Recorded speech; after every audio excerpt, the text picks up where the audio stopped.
Here at Mid-Michigan Now, we're doing a deep dive into this November's election, asking candidates questions and giving them as much time as they need to answer them. Over in Saginaw, Jason Wise and current Sheriff William Federspiel are battling it out for the Saginaw County Sheriff's position. Here's what we asked them. Well, I've been a police officer since September of '87. I've been sheriff since January of 2009. I got elected in 2008. I have an associate's degree in criminal justice, and I have a bachelor's degree in community development from Central Michigan. I have a master's degree in administration from Central. I almost finished my second master's degree as sheriff at U of M Flint in English and literature, but my daughter was born, and I decided it was more important to spend my time taking care of her than finishing that second degree, especially since it was English and literature, although I love English and literature. So from an educational standpoint, that definitely helps me. You know, to be able to solve big problems, you must be able to think in 3- and 4-dimensional ways. You can't play checkers when the world's playing chess. And so in order to do that, you must think differently. And if you don't have that innately within you, you must learn it and then put it into practice, and then build from each time you put it into practice. And so by doing so over now 37 years and 2 months, I've been able to build these successes from South Florida to Saginaw Township to Saginaw County, and it's put me in a position to where I can see this chessboard very well on how to solve problems, how to respond quicker, how to get the public what they need faster and more effectively. And again, change for change's sake is never any good. I don't care what election we're talking about, but we're talking about mine. People, I believe, will change someone out, someone who's a long-serving position, when they feel they're not effective any longer. And so the time would come that either I feel I'm not effective and I should step aside, or the public says, hey, I don't think you're effective, and they will make me step aside. But until that day comes, I'm confident that there are things that I haven't achieved yet to help us be safer, and that's what I want to do. So why am I running again? Protect my family, protect my friends, protect this public that's become like a second family to me. 190,000 bosses. That's pretty cool. And so it's a challenge, and I like a good challenge. And again, the work will never be done. Anyone who says, I'm going to get in there in 4 years and I'm going to solve all the crime problems, they're lying to you. They won't. It won't be done. It's, crime's been around since Adam and Eve. Cain and Abel, I should say, more than that. But you're not going to stop the evil in people's hearts. But maybe we can stop them from acting out on that, or reduce it if we can't prevent it. But that's our goal. My qualification is easy. It's basically my education behind me that I got through my master's degree through college. My public administration minor really helped me through budgeting and that. In my administration work, currently as a chief of police right now, I can go through the numbers, I can see what's is low, what's is high, where we can reduce costs and where we can increase costs in certain fields and that. Of course, my first thing is when I get in the Sheriff's Department, I plan to do a forensic audit into the budget and be accountable to the taxpayers to show that this is where we stand at, so the taxpayers know what the previous current administration did.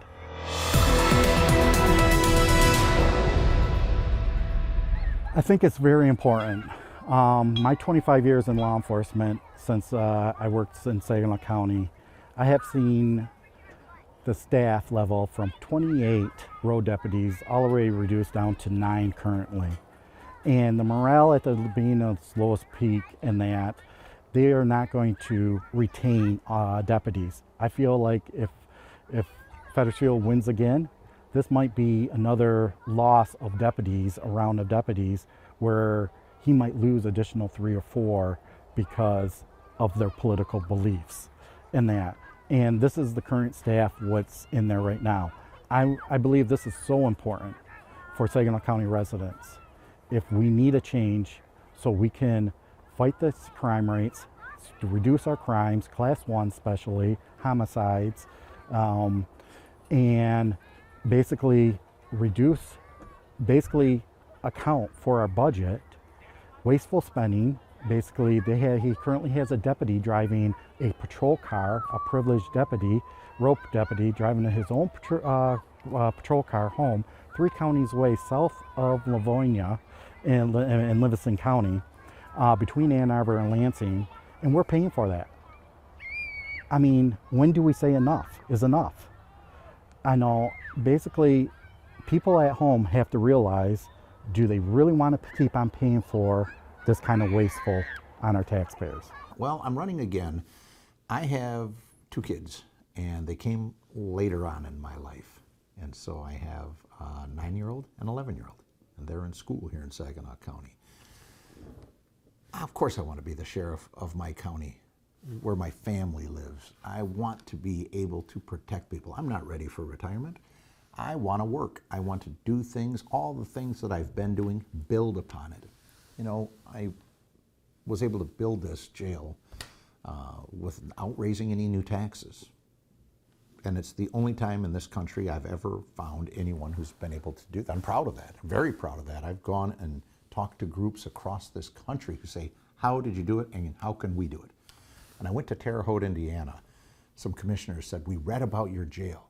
How did you do it? And I said, well, we went from a jail that was 513 beds. It was the old steel bars, big open rooms with bunk beds all around. If you had to get somebody out, you had to bring 5 people with you because you're going into a 35-man dorm, you know.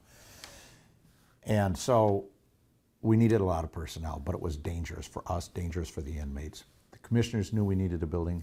I knew we needed a new jail. And they said, well, we'll just put it on the ballot. And I said, I wouldn't do that. And they said, well, that's not your job. And I said, I know, but I'm going to vote no. And I'll tell everybody else to vote no. And they're like, well, why would you do that? I'm like, because I don't want to pay new taxes for a jail. I'm as a citizen, so why would they? So they're like, well, fine, then you come up with an idea. And in short, the idea was, since we had a lot of personnel, over 513 beds, inmates, I didn't want to really lose any bed space. I wanted to keep it at around a 511, 513 bed jail, which I did. We had 2 different buildings. I wanted to merge it into one. That saved on personnel. And by having a safer jail with single cells, double cells, control centers, and a day room, a totally next generation type of jail, I was able to look at staff. I asked my commissioners to keep my 2017-2018 budget right where it was. Don't move it up or down, because when I build this thing for $38 million over 2 years, I'm going to reduce my staff by 28% through attrition, through retraining, people coming to the other side into the Road Patrol Fund, or people that just wanted to retire and move on. But no layoffs, no terminations. That 28% reduction, which happened, pays for a 30-year bond. So I got to Terre Haute, Indiana.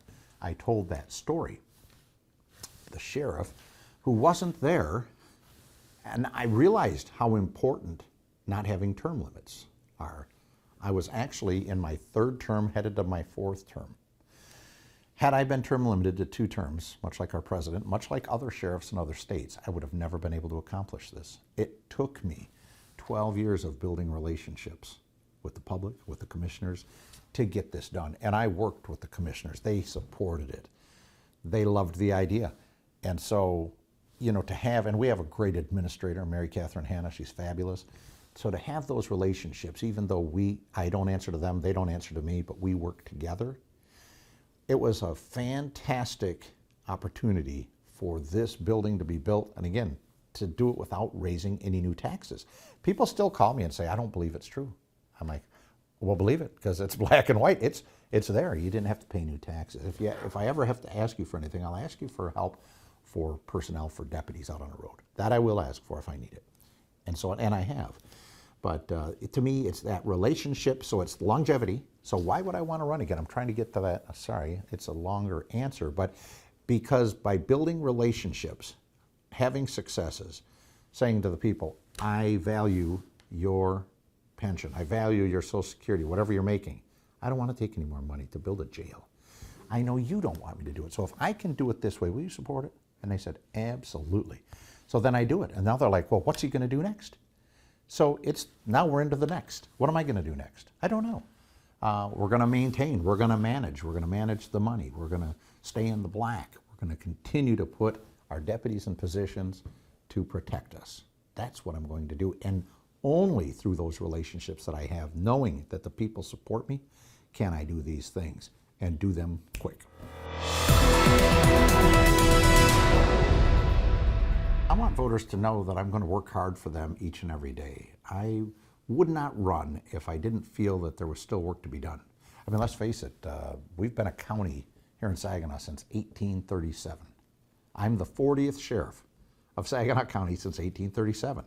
Second longest serving sheriff in the history of Saginaw County, which is amazing. Sheriff Kelly, the longest serving at 17 years from 1975 to 92.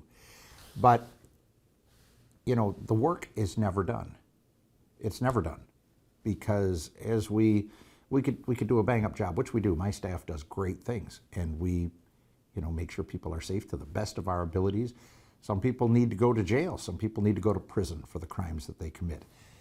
But as with each generation, new perpetrators seem to emerge on the scene. It's never, ever going to be done. Not in this world, not in this life. So we need a sheriff in each of our counties here in Michigan. I have a relationship with the people of Saginaw County, and that relationship was built on connections that I make each and every day. I visit with my constituents every day, whether it be in a restaurant or a grocery store or driving down a street in that Camaro that I drive. There's a feel-good story for you. And so when you have relationships, when people unsolicited come up to me and say, "You're doing a great job, Sheriff, and by the way, I just voted for you." I heard that 12 times last night when I went to a dinner and I was out in public. And that was sweet music to my ears, you know? So it's like people are telling me, "We want you to stay." So I never worry about elections. I don't get ahead of myself, and I don't think one way or the other. I just say, if I'm meant to be here and the people still think I'm capable and they want me, I'll be here.